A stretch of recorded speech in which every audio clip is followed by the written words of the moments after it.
Pada video kali ini, kami akan mempresentasikan keamanan cyber untuk masyarakat, identifikasi dan pencegahan ancaman digital. Perkenalkan, nama saya Andrew Steven Castellani, NIM 802437291, jurusan Data Science. Halo semuanya, perkenalkan nama saya Antoni Budiman Lim dengan NIM 28024 16753 dari jurusan Computer Science. Alasan mengapa kami mengambil topik ini adalah, pertama, 1 dari 3 orang pernah menjadi target serangan. Yang kedua, setiap detik ada upaya serangan cyber baru. Dan serangan-serangan ini menghasilkan poin ketiga, yaitu data pribadi adalah aset paling dicari oleh pelaku. Beberapa ancaman cyber yang sering terjadi atau umum adalah phishing, malware dan ransomware, pencurian identitas, dan juga rekayasa sosial. Phishing adalah penipuan berkedok pesan resmi. Biasanya, hal ini terjadi melalui email, SMS, WhatsApp, ataupun telepon. Ciri-ciri yang perlu diwaspadai adalah pesan meminta data pribadi atau kode OTP secara mendesak. Alamat email atau tautan terlihat mencurigakan atau aneh. Pesan menggunakan ancaman atau tenggat waktu untuk memaksa tindakan agar lebih cepat. Tata bahasa aneh atau banyak kesalahan ketik. Dan pesan menawarkan hadiah atau undian yang terlalu bagus untuk terjadi. Berikutnya malware dan ransomware. Malware dan ransomware memiliki banyak variasi ataupun jenis. Yang pertama adalah virus. Virus adalah file yang menyebar dan merusak file lainnya secara otomatis. Yang kedua adalah ransomware. Kasus ransomware biasanya itu terjadi ketika seseorang pelaku mengunci data dan meminta tebusan untuk membukanya. Lalu yang ketiga adalah spyware, memata-matai aktivitas dan mencuri data diam-diam. Hal ini biasanya terjadi melalui lampiran email yang tidak dikenal, aplikasi bajakan, flash disk asing, ataupun iklan pop-up berbahaya. Selanjutnya adalah ancaman ketiga, yaitu pencurian identitas dan rekayasa sosial.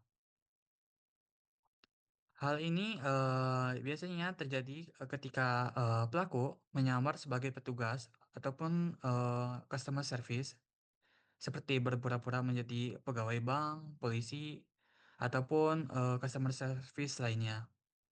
Tujuannya adalah untuk mencuri data biometrik seperti KTP, foto selfie, ataupun data pribadi dan disalahgunakan. Saya menyamar sebagai petugas, pelaku biasanya juga menggunakan akun palsu atau meniru identitas lainnya untuk menipu target. Sekarang kita masuk ke cara mengenali tanda-tanda ancaman. Nah, sebelum kita terkena ancaman-ancaman tersebut, kita bisa mengetahui sejak dini kalau ada sesuatu yang mencurigakan. Di sini kita ngelis ada 6 cara, yang dimulai dari permintaan informasi sensitif yang tidak wajar seperti password, OTP, atau PIN. Ini itu kalau misalnya bank kita itu meminta kode OTP itu sudah pasti tidak wajar karena banknya pasti akan tahu.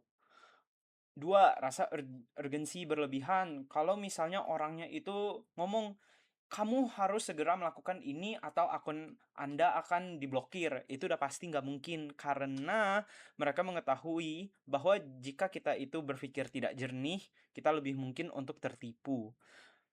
3, sumber tidak dikenal atau tidak resmi. Nomor asing atau domain yang aneh. Ini cukup mudah jika URL-nya itu tidak benar atau nomornya itu tidak dikenal, itu sudah pasti suatu penipuan. 4, tautan yang mengarah ke halaman login yang mencurigakan. Jadi kalau misalnya bukan dari official website-nya, ini udah pasti penipuan. Tawaran yang terasa terlalu menguntungkan atau tidak masuk akal. Ini cukup mudah juga ya kalau misalnya mereka itu udah kayak, "Wah, kamu itu menang mobil baru." Nah, itu nggak mungkin ya. Dan 6, Perangkat tiba-tiba melambat, muncul iklan aneh, atau baterai cepat habis. Ini artinya, perangkat kita itu sudah terinfeksi oleh malware. Ini artinya sebenarnya udah terkena, cuman, jika masih awal-awal ini masih bisa dicegah lah. Nah, sekarang kita akan masuk ke langkah pencegahan yang praktis. Bagaimana kita melakukan pencegahannya? Itu pasti yang kita tanyakan setelah mendengar semua itu. Ada 6 cara, yaitu kita mulai dari gunakan kata sandi yang kuat, kombinasi huruf, angka, dan simbol berbeda tiap akun. Yang pasti kamu jangan menggunakan PIN misalnya ulang tahun, karena ulang tahun kita itu suatu informasi yang publik. Ada di KTP kita, ada di website-website, itu sangat tidak kuat. Sekali salah satu website itu terkena hack, kita bisa kena hack juga. Aktifkan autentikasi 2 faktor. Eh, ini yang penting itu walaupun mereka memiliki password kita, mereka itu tidak bisa langsung masuk tanpa mungkin HP atau pertanyaan lebih. Perbarui perangkat lunak, selalu update sistem dan aplikasi ke versi terbaru. Jangan klik tautan asing, verifikasi dulu linknya sebelum membuka. Hati-hati WiFi publik, hindari transaksi penting di WiFi umum. Jika harus menggunakan WiFi publik, menggunakan VPN, backup data secara rutin, simpan data penting yang secara terpisah di cloud atau hardware yang terpisah. Nah, lalu kita masuk ke apa yang kita harus lakukan jika kita itu sudah menjadi korban. Pertama, kita harus mulai dengan putuskan akses. Kita kalau misalnya udah tahu nih, wah, ini jangan-jangan penipuan nih. Kalian harus langsung ganti password, logout dari semua perangkat. Habis itu kalian hubungi ke pihak resmi, kalian laporkan tuh ke bank atau penyedia layanan terkait bahwa kalian itu kena hack atau gimana. Dan 3, laporkan ke pihak yang berwajib, lapor ke Cybercrime Polri atau patrolisiber.id. Habis itu kita pantau aktivitas dari akunnya kita, awasi transaksi dan akun selama beberapa minggu. Semakin cepat kita bertindak setelah menyadari adanya masalah, semakin kecil pula potensi kerugian yang akan kita alami. Nah, kesimpulannya adalah begini, keamanan cyber adalah tanggung jawab bersama. Selalu waspada, verifikasi sebelum percaya, dan lindungi data pribadi Anda seperti Anda melindungi rumah sendiri. Ancaman cyber itu bisa menimpa siapa aja, kapan saja. Tetapi, dengan pengetahuan yang tepat dan kebiasaan yang baik, kita bisa jauh lebih siap menghadapinya. Demikian presentasi dari kami mengenai keamanan cyber untuk masyarakat. Terima kasih atas perhatiannya.